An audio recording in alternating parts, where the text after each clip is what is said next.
Many case studies in the exam are asking questions related to issues that are covered in general studies.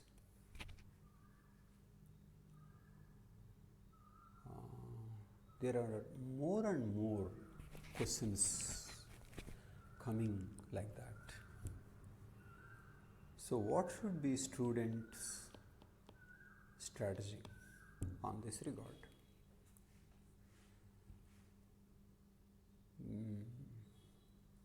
What I would say is that he should be familiar with the knowledge given in the general studies. So he should be familiar. Okay. Then think of all the points, like what is the past, what are the facts, what are any innovations, issues. Okay. And use this knowledge to answer question on case studies.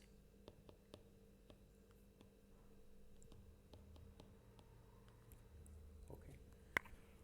But then one can ask, so what is the difference between GS 1, 2, 3 and GS 4? Okay. GS 1, 2, 3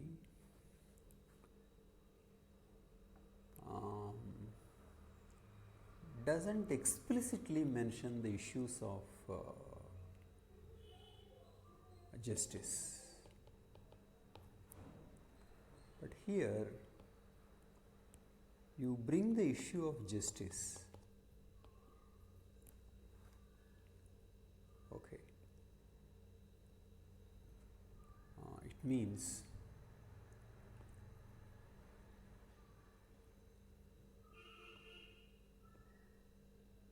what is a just political system?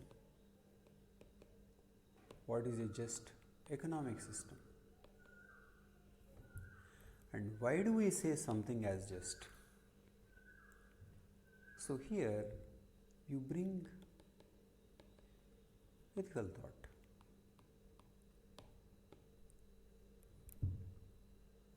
And you can also bring how Constitution is pursuing justice. Pursuing justice. Okay. So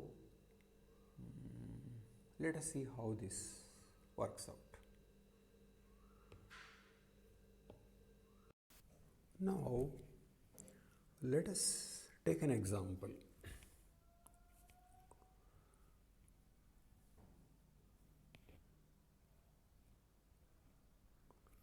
There is a question in 2016.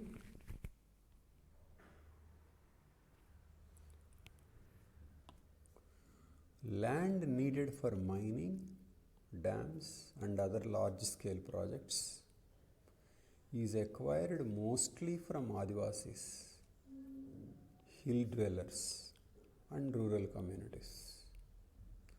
So he is making a fact on what factual statement on what comes under what is the issue comes under what is called development led displacement.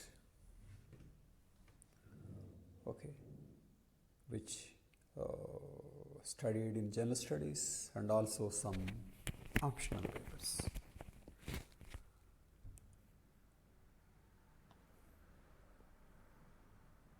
And the displaced persons, it says,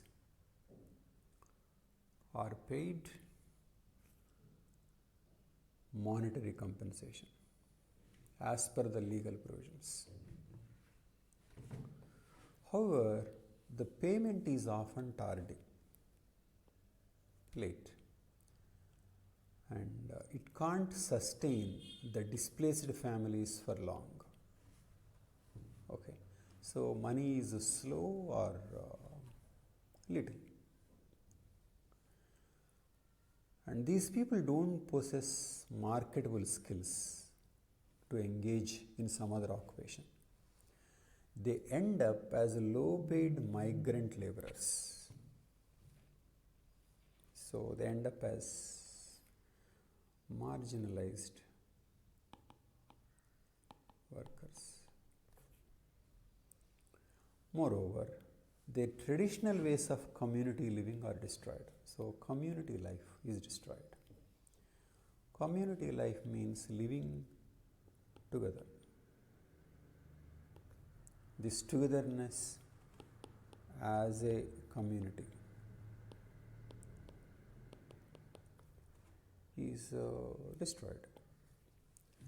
Thus, the benefits of development go to industries, industrialists, and urban communities, whereas the costs are passed on to these poor, helpless people. Okay, so he's saying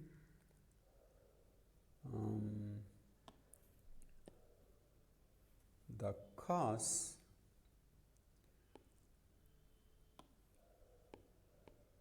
are borne by STs or rural people, and benefits are going to urban or industrialists.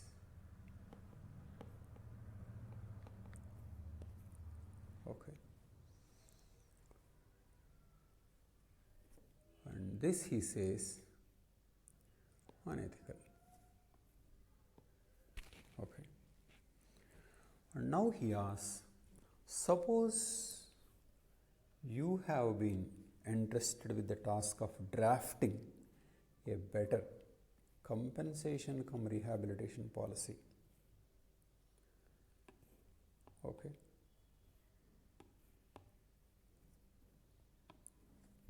Rehabilitation policy for such displaced persons. How would you approach the problem, and what would be the main elements of your suggested policy? What would be the main elements? Okay. So I would say what you read under general studies or an optional should be made use of here. Okay.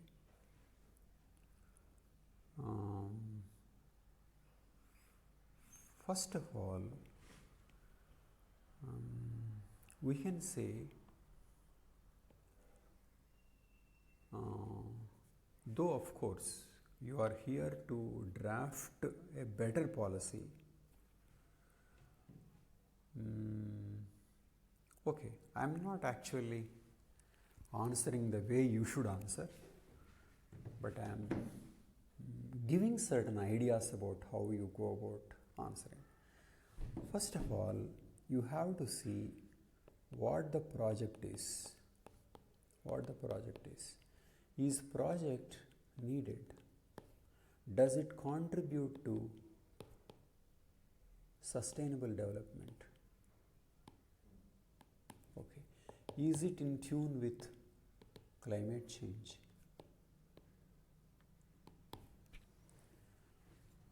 Okay. So, whether the project is right or not depends upon what is the development model we pursue. This, I would say, is the first point. Before thinking about displacement by the developmental project, what is that? Is that project right? Is the mining project right? That corridor was right, or industrial project was right, and was dam right, or there are better alternatives to a dam, or is it too big? So that is the first thing. So write about developmental model and also whether the project. But then that is not the main question, though that also has to be an important issue. The main question is what should be compensation cum rehabilitation? Okay. Sometimes called it is resettlement and rehabilitation policy. Okay. What should it be? And in suggesting what the policy should be, you can give what is an old account, what is an old, how earlier it was there, and what are the new developments. Okay. Old was land was taken away, but compensation was very low. Compensation low. But there was an act passed 2013. Compensation increased, and a particular percentage of the people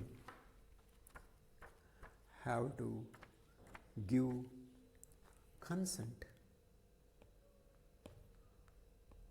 from those losing land. Okay. How much consent depends upon the nature of the project.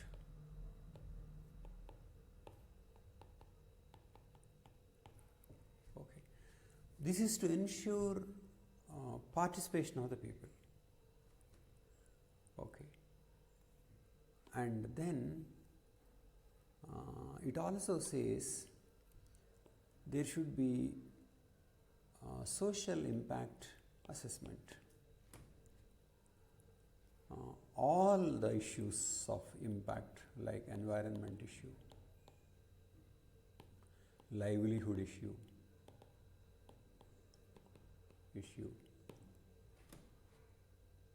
livelihood is not only for the people who are losing land, but all those, even if they don't have land,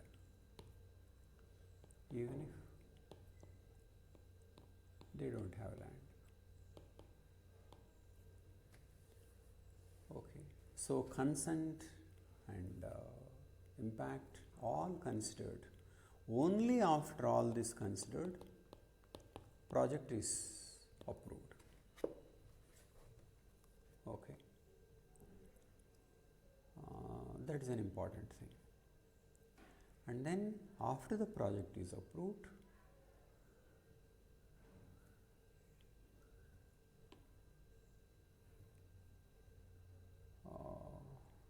how much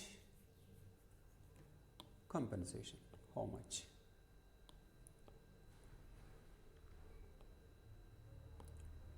How much? Based on land value and also loss of livelihood.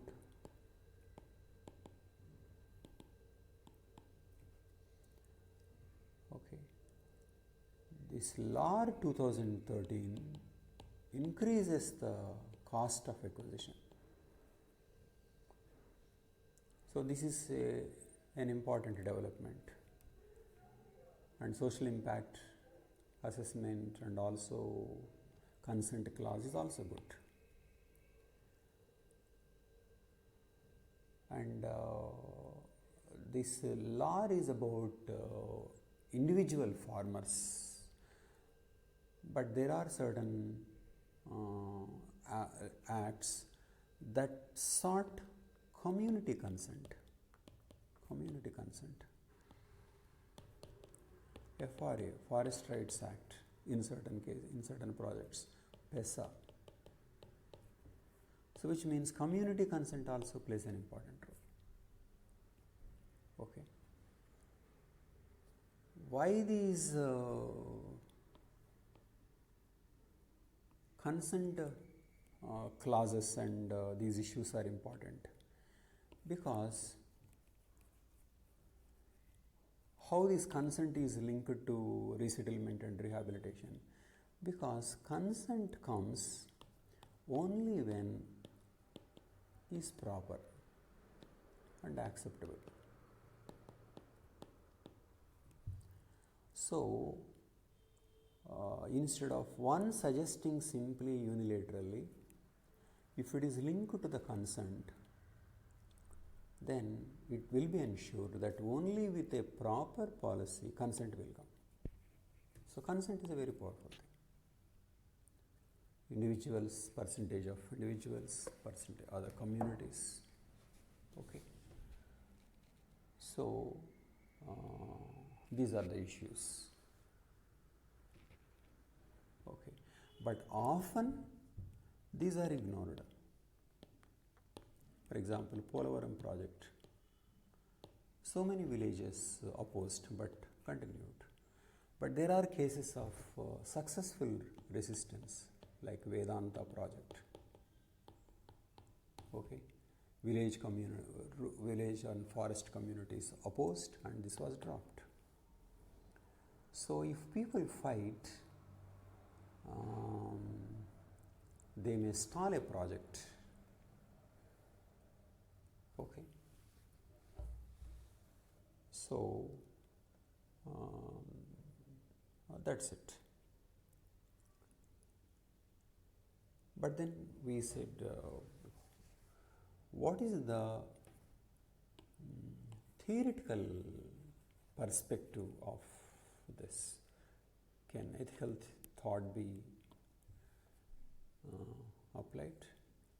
See, this says this unjust distribution of costs and benefits is unethical. Costs and benefits.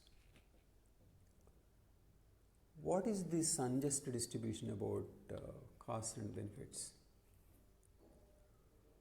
So it is here you have one theory of utilitarianism of Bentham. Bentham proposed, as long as benefits outweigh costs, that law, or in this case project, is good. As long as benefits outweigh law. But then in this case, benefits are going to some people and the costs are being borne by others. So this raises the issue of why should some people pay the cost to benefit others? So this raises the issue of human rights.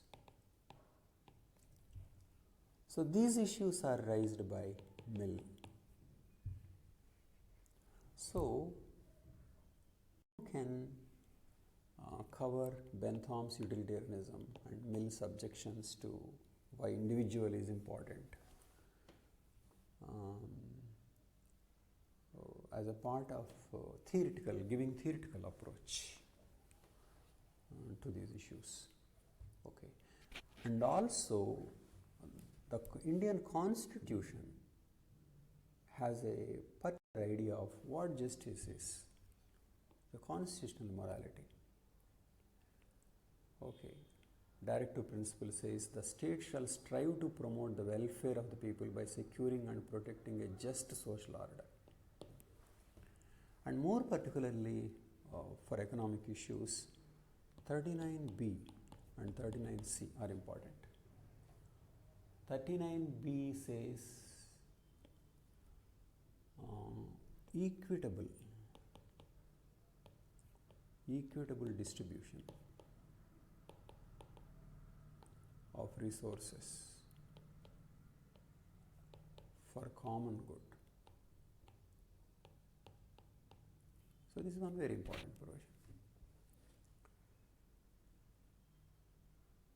And C says prevention of concentration of wealth.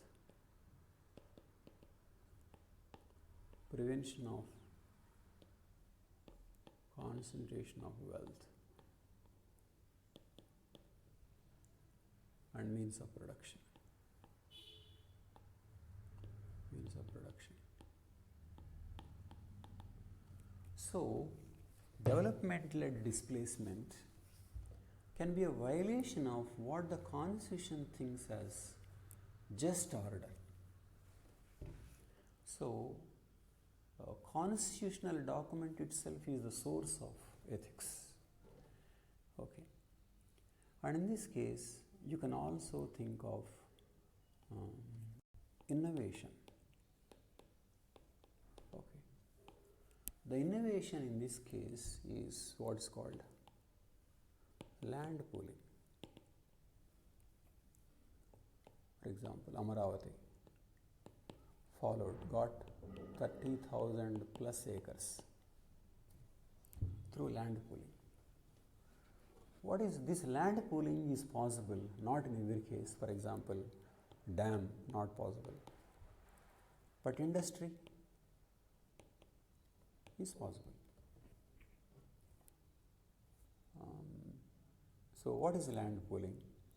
A farmer, say he gives 1 acre to a common thing. But out of this 1 acre, maybe 30% is treated as his own. Okay. So he contributes 1 acre, but he holds ownership over the 30% of the acre. This is the concept of land pooling. And when the area develops, he may get more from his 30% compared to what he would get from 1 acre before the land development, which means he is made participant in developmental process.